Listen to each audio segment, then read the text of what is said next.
Hello everybody, and welcome back to another video. Today we're going over the most basic hotkeys and ways to make your life easier in Aaron. The first and most important I could ever tell you about are the functions of the control key. Holding control while clicking an equipment will automatically equip it or switch it with the one you have equipped. Holding control while near an enemy will create a tether to the enemy and make it easier to attack or use skills against it. You don't even need to put your mouse over the enemy for this to work. Holding control while clicking a consumable item will use the item, such as drinking a potion, eating food, reading a book, or summoning from a scroll. Holding control while near an NPC will create a tether to interact with them, which is majorly useful during events when the event NPC is surrounded by players on all sides. Holding control while clicking a doll bag in your inventory will open the bag, or summon and desummon the dolls. Getting used to using control will make Mabinogi feel much more fluid. Similar to control, holding shift will allow us to divide items, and holding alt will allow us to highlight names of mobs, players, NPCs, and item drops, or transfer items between the inventory and another window. Let's go take a peek at the settings menu and set ourselves up for success. There's an update to this UI planned, so if things look different for you than they do in this video, try to explore around a little. You'll likely find all of these settings and more. Let's click the menu button on the far left at the bottom bar, or press the Windows key on your keyboard. Then select Options. Here's where we can select the color of the UI, and the sound settings are also here. At the top, we're going to select the Game tab to bring us to the first settings we want to read up. When we hover over any of these selections, it will give us a brief description of what each of these does. I'll only be covering the most important things on the list, but I definitely encourage exploring and trying things out to see if there's different settings that fit your playstyle. Unlike competitive games, no one will judge you for using comfy settings over optimal ones here, and if they do, they can suck my highly optimized hotkey. The first thing we want to do here is put a check mark next to auto weapon slot conversion and enable hotkeys. Respectively, these will allow us to automatically change our weapon to match the skill we are trying to use, and allow us to use potions and items from within bags in our inventory. Honestly, both of these should be checkmarked by default. They were not for me, so it's always good to check. Next, in the same window, is the checkbox for Use Skill After Targeting, which will automatically use the skill if you have a valid target selected when you attempt to load the skill. This is a massive boon for players with ping difficulties. Anyone on the East Coast or across the drink will feel a pretty big difference in combat with this on. I've heard quite a few folks from down under swear by this checkbox.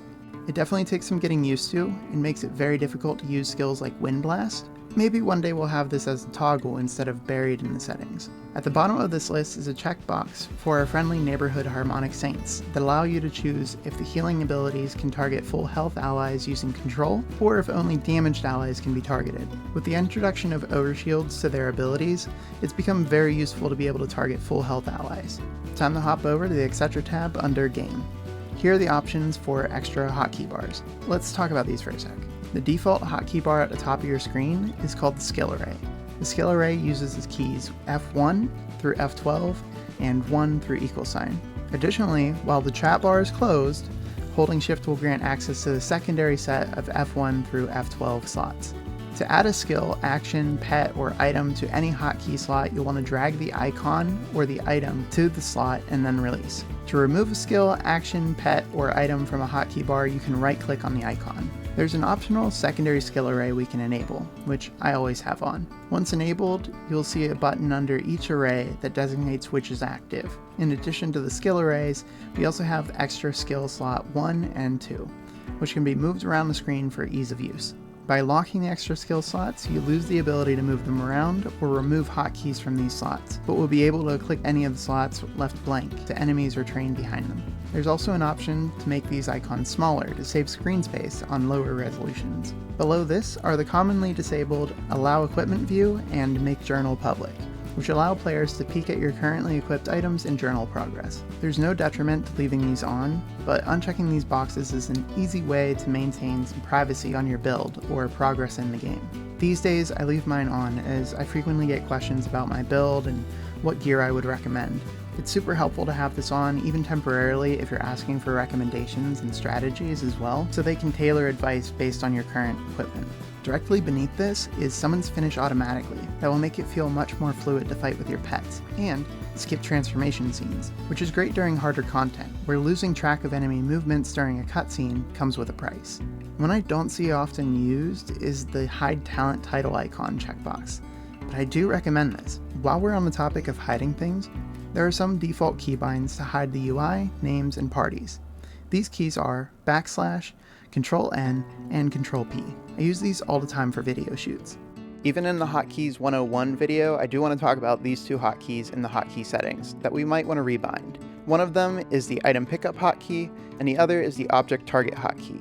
These are both vital to a smooth player experience, and I encourage you to set them to something that you'll remember.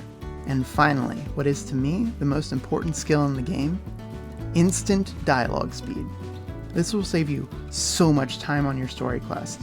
In the next part of this series on hotkeys, I'll be going over hotkeys for skills and advanced keybinds to take your game to the next level. Be sure to ring the notification bell so you don't miss them. Hey, you. Yes, you. What is your favorite hotkey from today's video? Did you learn anything new? Let me know in the comments below. Thanks everyone for watching, and I'll see you in the next one.